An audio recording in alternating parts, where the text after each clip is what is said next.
sold to the pits. It happens more than you'd think, even though it's 65 on the D66 chart of serious injuries. Mordheim is perhaps the greatest game ever. In fact, I would argue it definitely is the greatest game ever. Mordheim is Games Workshop's best artists, best game designers, all doing what they love because they want to. At least that's how the story goes. And the whole book is just riddled with beautiful atmosphere. It's really quite something special. I've always wanted to make a fighting pit for Mordheim. Circle fighting pit? Square? I need something circular. Circular. There's a bucket here. Is that good fighting pit size?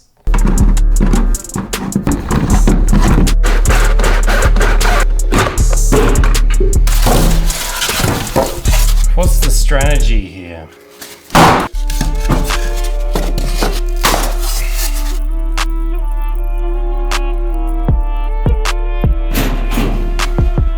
This is probably a terrible idea.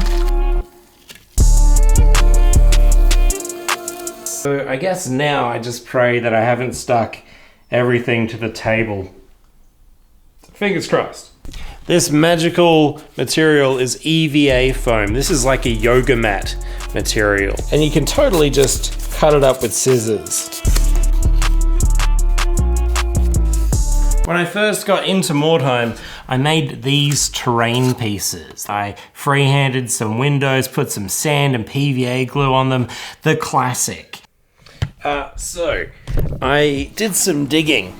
And I found some pictures of the terrain I'm holding. This is one of the first times we played Mordheim at my local club. This is from my Carnivals of Chaos warband, and this is what turned into my Nurgle Diaries army. Mordheim just has like this magic of resurrecting tabletop clubs. From my experience, I've seen it happen like 3 times now. It's really a magic game. Anyway, I want to reuse them. I want to give them a new life. This is a table. A few years ago, I made a 3D printed texture roller that I really want to, this is it, really want to use to texture the inside of this. Not much is going to stick to this very shiny bucket material. So, my weapon of choice is, this is an epoxy that sets in like 5 minutes. This little stick plus this stick is absolutely not going to cover this whole area. We might need to get a little crafty. So this stuff will absolutely stick to anything.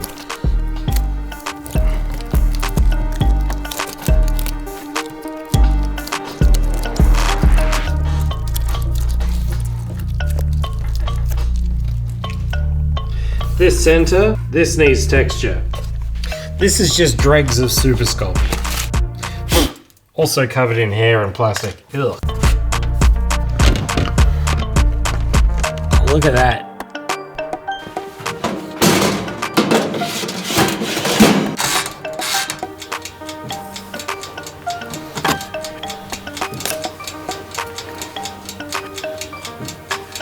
Fuck. Why are you on fire? Why are you on fire?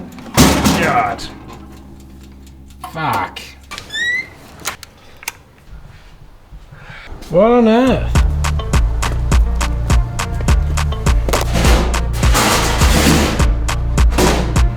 We're gonna glue this in now while it's kind of soft. It'll just make our lives easier, to be honest.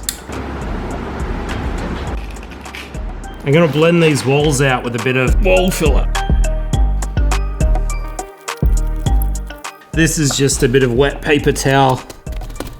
All that's left is to commit to the pit. So we're just going to glue down all these buildings permanently. Do I think I'm absolutely going to regret this when I go to paint it? Yeah, totally. Does this make my brain feel good? Yes. This watered down PVA glue is just going to help bond everything together. I'm kind of I'm racing the sun at the moment because I want to let this dry outside in the nice sunshine. Good luck, bud.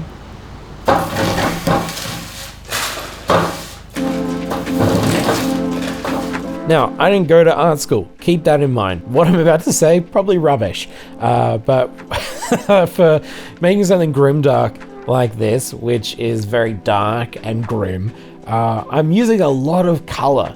And that's because when I go outside and I look at asphalt, for example, I'm pretty sure it's not just entirely gray, because of like the sun has a color to it, the buildings around it have a color to it, the grease and grime on the asphalt has a color to it, so there's going to be variation everywhere. So I've taken that to the extreme across the entire board. I'm just trying to replicate that idea. And then 95% of that color is going to get totally covered up by the end with washes and texture.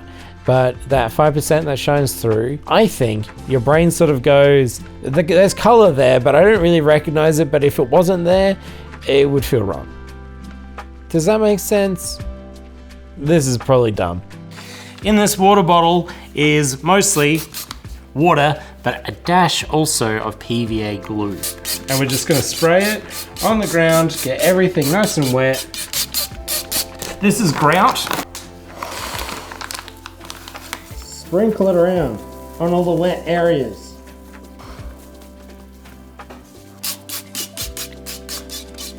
Okay, and then we're just gonna knock some of this back. So we're making things really dirty and then essentially trying to make it clean again.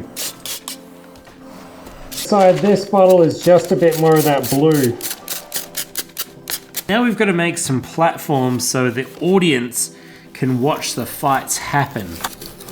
This is balsa wood. It's basically a hobbyist stream wood. You can cut it, you can carve it with a knife. If you can't get balsa wood or it's too bloody expensive, go down to like a local fast food chain and just steal some coffee stirrers. They will do the job. And I'm making these structures super freeform and carefree, but also trying to keep them grounded in reality. Think about how they might be affected by physics, even though these structures are probably made by rat men, and you know, they have different rules. They have different limbs to us and totally different aesthetics. And by that, I mean they don't have aesthetics. So we need to pretend like we don't care about how they look, but we do actually need to care about how they look, because we are trying to make something cool, but we're trying to make something that would look like it's made by someone who doesn't really care, but in like a cool way. This is looking great, except these corners and the underside of here, it's all looking a little bare. So we're gonna make a rubble soup. Stones, big stones, bit of glue, grout, bit of water,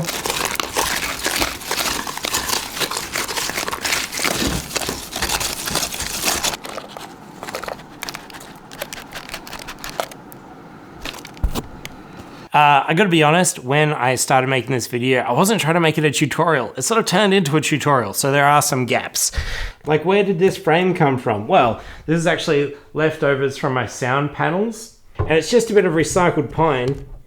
There's even a little hole here, and they're just bunged together with some screws. Okay, let's get some beautiful shots. Get a shot of this table out here, and it's starting to rain, which is kind of atmospheric and stuff, but not ideal.